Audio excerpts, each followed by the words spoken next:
Good afternoon. Thanks for inviting me to come and talk to you today.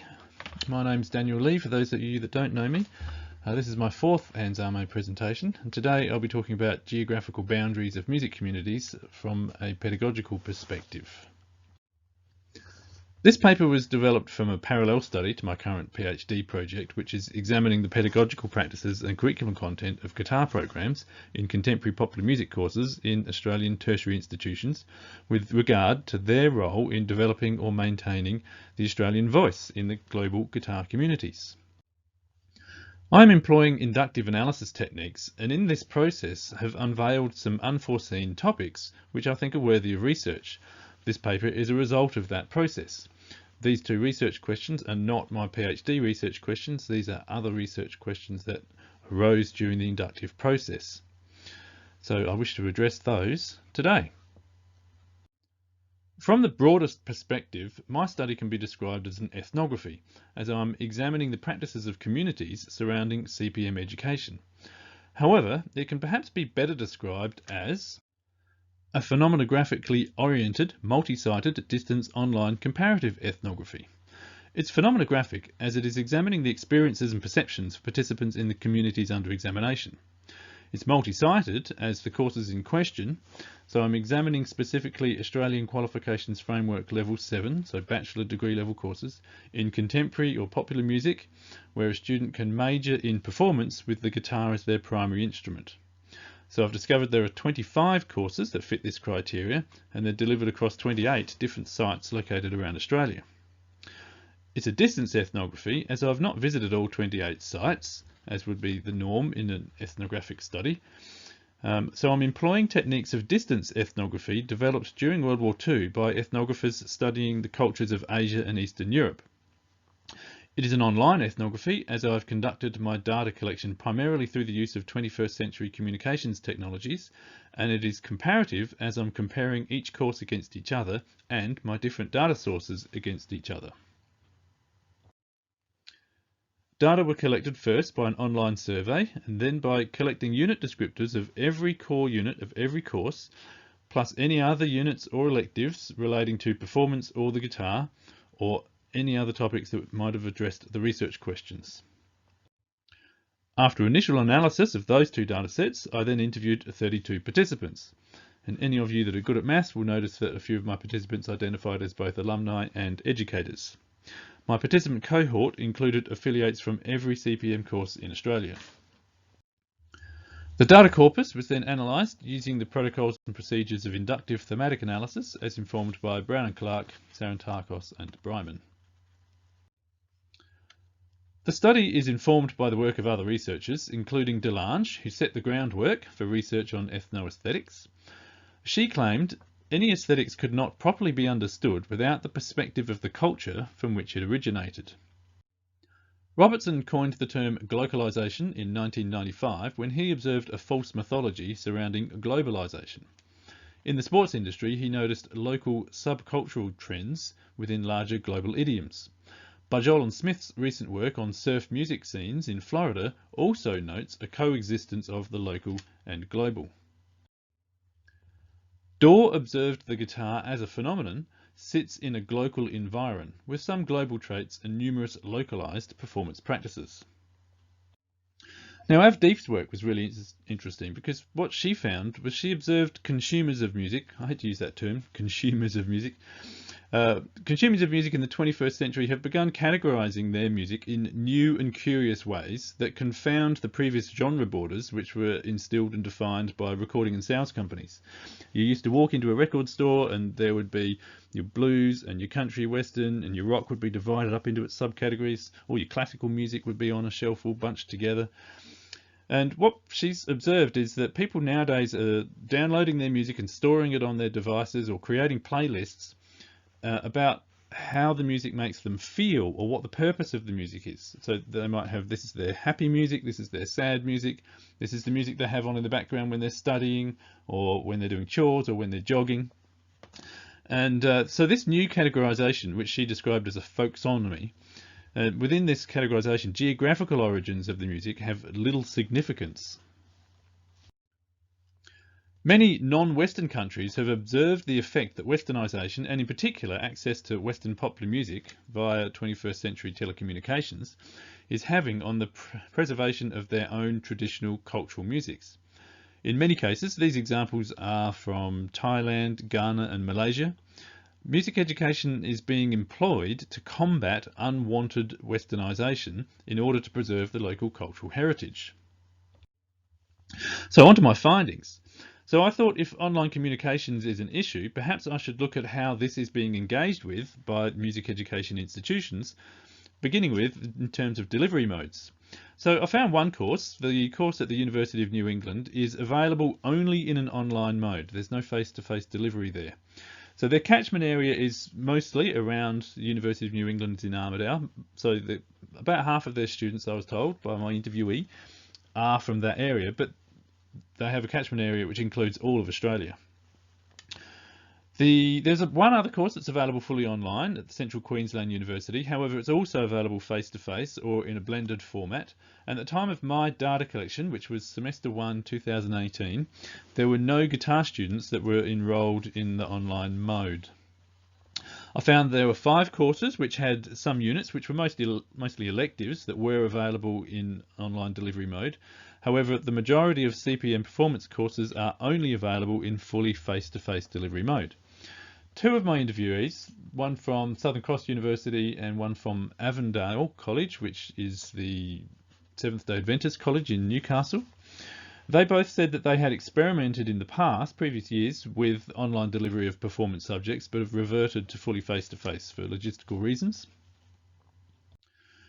Now, another mode of potential international cultural influence on geographical boundaries of music communities surrounding these institutions is the influence of international students within these courses.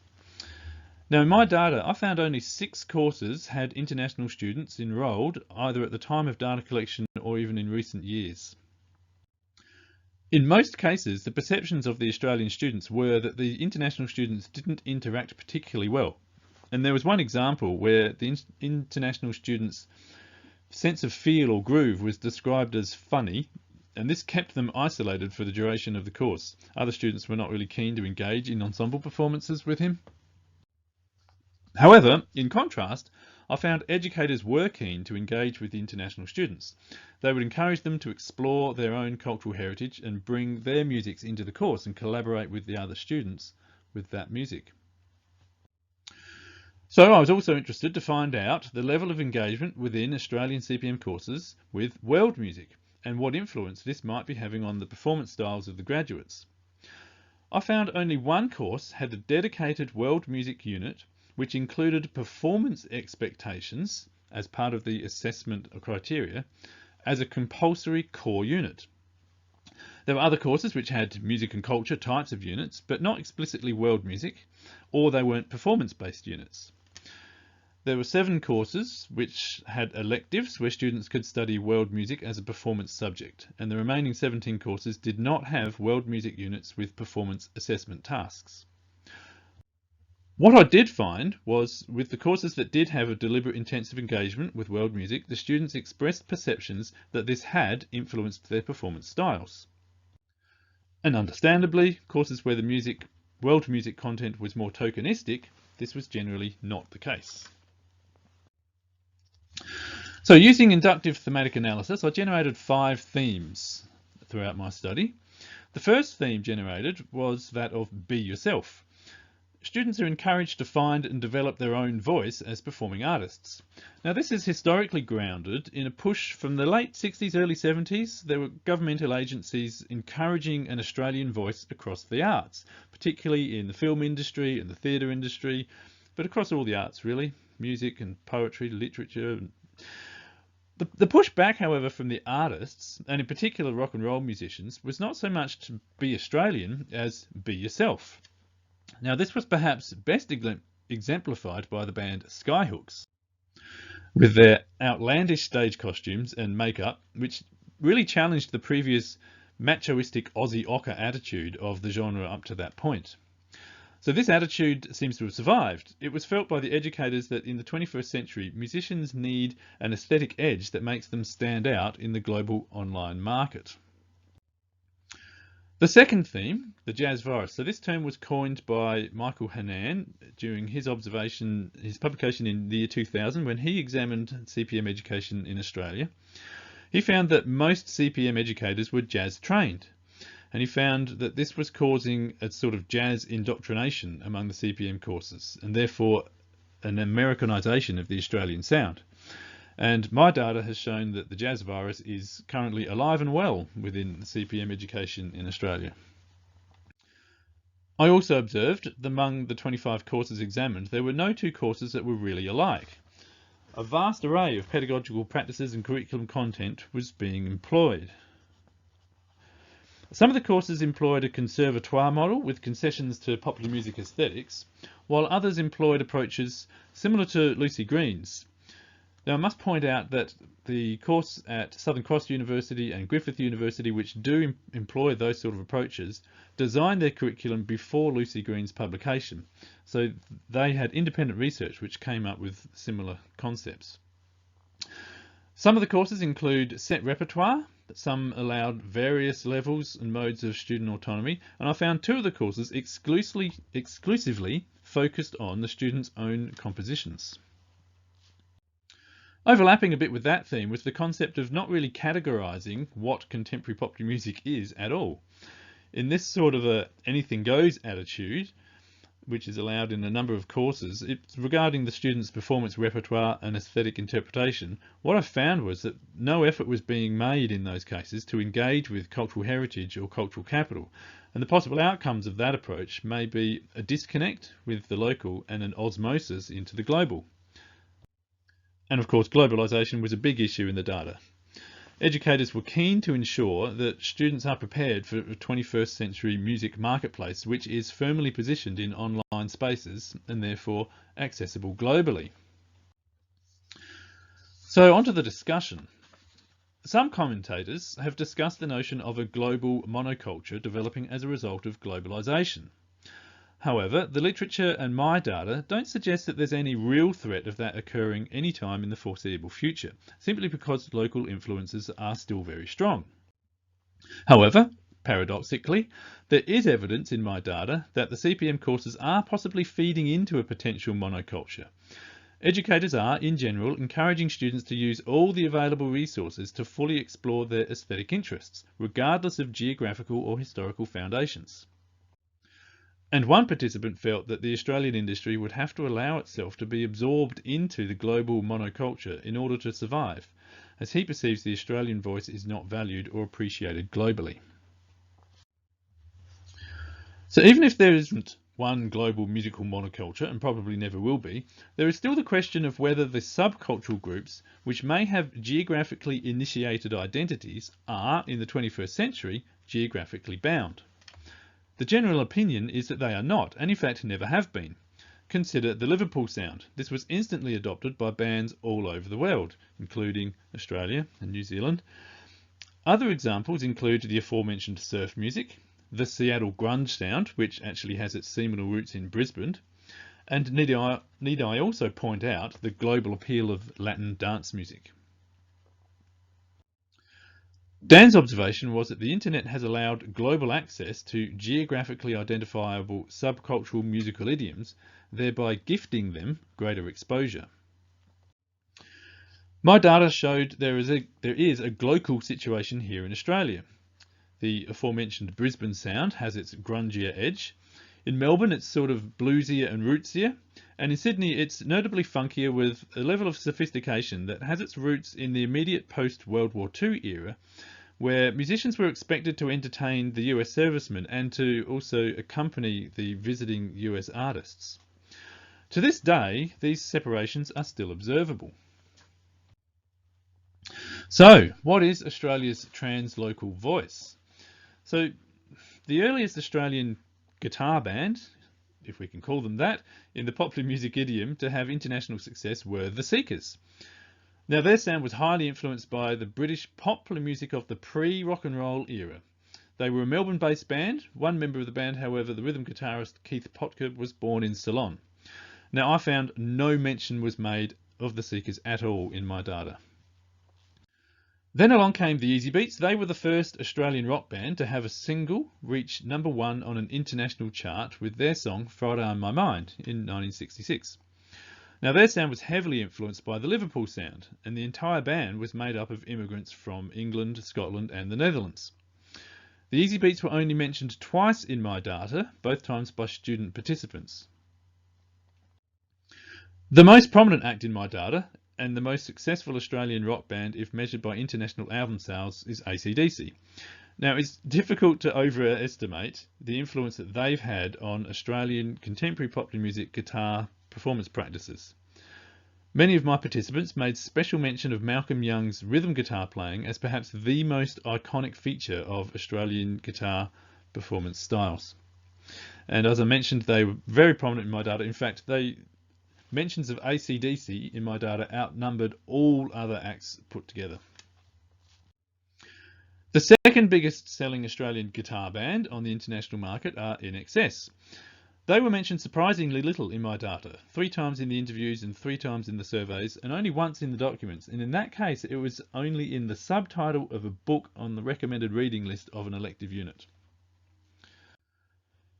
Now, blurring the boundaries perhaps of what is contemporary popular music, I mean, is Tommy Emmanuel a popular musician? Tommy Emmanuel has the largest global online footprint of any Australian solo guitarist, with over 500,000 subscribers to his YouTube channel, which is at least 3 times as many as any other. Now, other guitarists from all over the world, let's say every inhabited continent, cite him as influential to their own playing style, including the guitarist who has the largest subscribers to his YouTube channel, the Korean guitarist Yoonga Sung. I'll probably pronounce that terribly wrong. He cites Tommy Emmanuel as being highly influenced to his performance style. So there were 2 artists that were prominent in my data as having local iconic status. However, they can't really be described as having international success at the same kind of level. And they are Ian Moss from Cold Chisel, and the second one is actually a graduate of the Box Hill course at TAFE, the Box Hill TAFE course, Chris Cheney, the front man of the band The Living End. So what role does music education play in geographical boundaries of music and music communities? The majority of my educated participants did feel that the tertiary education sector has an important role to play in promoting Australian music, in maintaining a cultural heritage, and developing it. However, this was not unanimous. So where to from here according to my data? Since globalisation is a thing, it is real and poses many potentials, both positive and negative, it is important for it to be engaged with critically. Thankfully, this seems to be happening in at least some of the institutions. This includes engaging with globalisation and its implications when designing curriculum outcomes, helping students understand their position as artists in global and local contexts and spaces, and also helping position the students in a global marketplace. So with regard to the bigger picture, beyond thinking about each individual student's outcomes, what really is at stake? So as I mentioned, non-Western countries have observed the threat of unwarranted enculturation on their own cultural heritage, and they are engaging with music education to combat this phenomenon. I pose the question, is Australia really any different? Thanks for listening. Are there any questions?